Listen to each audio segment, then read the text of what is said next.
Welcome aboard to Surf's Up episode 4, which I think is going to be my favorite episode by far, because today we put the final piece of the puzzle into my boat's power system, which is solar panels. That is right, the 12-volt power supply system will be completed. Whether we move on with an inverter and do an AC side later is still up in the air. But for now, we have these great Xantrex solar folding panels, 100 watts each. I got 2 of them, and they'll be able to charge my new lithium battery. That way, this boat can run indefinitely, whether we're on a mooring, underway, or at anchor. I picked up these solar panels from Defender Marine. They are my go-to retailer on the water. They have excellent support, and they can get you anything you need for your vessel.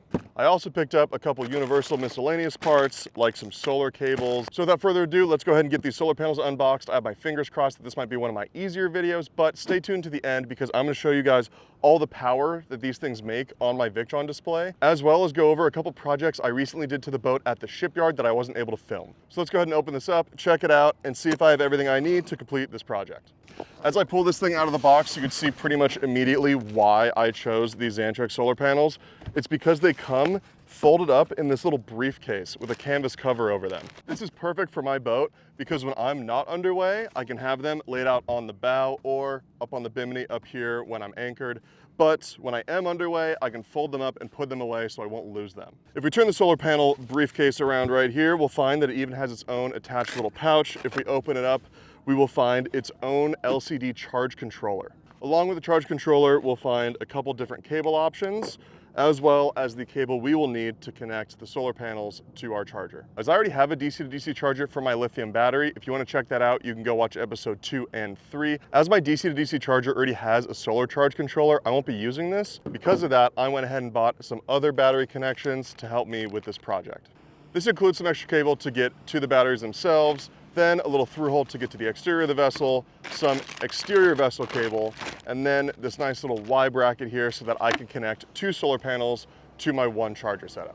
Now let's open up the solar panel itself and see what we're working with. It unfolds just like this, very easily. And you can see the solar panels are actually sewn into the canvas itself, so they're not gonna get lost or misplaced. It's actually 3 33-watt solar panels to make 100 watts. And if we take a look on the back side here, we will find it even has its own little kickstands so that you can get the best angle towards the sun. Now, laying these down on the bow and plugging them in is going to be the easy part, so let's go ahead and get working on all the other wiring. Now, wiring's not always easy, it's oftentimes quite tedious, but in this case, the hardest part of this project is actually going to be deciding between whether I want to use this sort of more traditional solar panel connection or these big weatherproof ones. You see, if I go with this one, I've got this nice little through hole here that's small, simple, and I can easily mount in the side without having to drill a big hole or have this big block there. And if I do go with this one, it is actually the one that is connected to the solar panel itself, which you would think would make the most sense.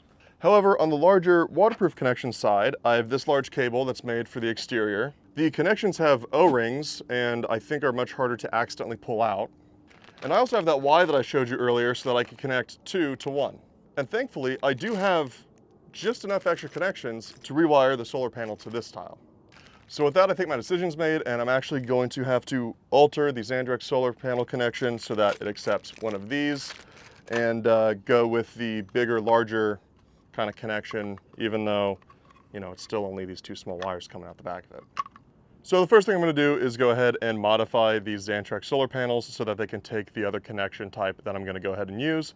To do that, I'm going to cut off the connection that they come with, pull the wires apart just a little bit, and then I'm going to go ahead and splice these new connections onto it. These ones are a little bit more weatherproof. They have an O-ring seal, and they're a bit harder to accidentally pull apart. Then I'm going to go ahead and work on getting the cables from the outside of the boat to the inside of the boat in a clean fashion. I found this thing on Amazon. It's actually used for vans, the roof of vans, but I'm going to go ahead and put it under this seat right here and drill a hole so that the cables can come through. However, before I do, I'm actually going to splice these 15-foot wires to the end of this connection. This way they'll already be all one long piece and I won't have to try to come in and splice from the inside where I won't be able to have access later. With that completed, I'll mount the rest of the face of the connection using some silicone to make sure that it's waterproof. I will measure the cables I just put inside the engine room to make sure that they are the proper length to connect to the battery charger. Then I'll splice the connection that came with the battery charger to the loose end of the wires. With that last crimp made and the wires connected to the battery charger itself, we can now go set up the solar panels and connect all the wires together. The last cables being the one longer extension cable that runs from under the seat up forward to the solar panels at the bow, or on top of the bimini if that's where I have them. It connects to the Y connection, and then those connections pull both solar panels into one. All right, so we got it all finished and wired and hooked up. So let's go check it out on the bow up here. We have the wire running forward. I have a cover that goes over this, so it'll just run along with the cover. And then we have the solar panels up here on the bow. I'm really impressed with these solar panels. I'm using this Y connection here to plug both of them into the same cable. I am a little bummed that I did have to cut and put a different connection on them, not because I'm upset it didn't come with that connection, but because I actually think the quality of these is super nice and I feel kind of bad about altering them. They're currently laid down in the flat position. However, if I was to put them up, not at this time of day, but at an angle, they actually perform much better, about 10 to 30% better than when they're laying flat. Now, unrelated to the solar panels, but since we're up here on the bow, I will mention it, as I told you guys I would, but the boat did get some work at the shipyard. We have a nice new wax and buffed hull that goes all the way down, as well as some new red bottom paint. I'll go show you guys as we head in and check out what's going on with the power at the Victron display. The display reads 5 amps right now. Light it up there. 5 amps right now. Earlier, about an hour and a half ago, it was reading a little over 7 amps. That is about 70 watts. Earlier, it was doing about 90 watts, which is not great, but for this time of year, it seems to be pretty standard from what I can tell. What I mean by that is by what ChatGPT told me. I'm pretty happy with how it's doing. I'm actually thinking about maybe not leaving these on the bow, but instead putting them back here in the rear cockpit. Problem with the rear cockpit is there's more shade.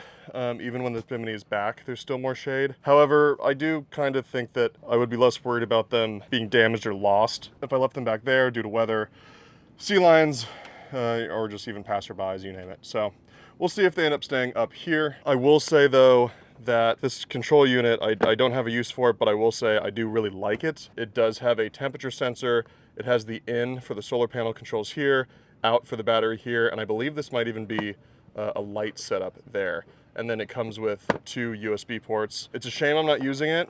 I just already had the DC to DC charger for my lithium battery that has solar all wired and ready to go. And then, you know, if you look underneath it, you can see kind of our Easter egg for the direction I'm going with the boat here. But overall, I think it's an amazing setup. I think the Xantrex solar panels are totally worth it. I think that if you have a boat with batteries and you want portable solar panels that you can connect all in one unit, I mean, it's a pretty incredible unit. I'm very happy with them. Over the course of the next couple months, even though it's winter, I'm gonna do my best and try to monitor what kind of power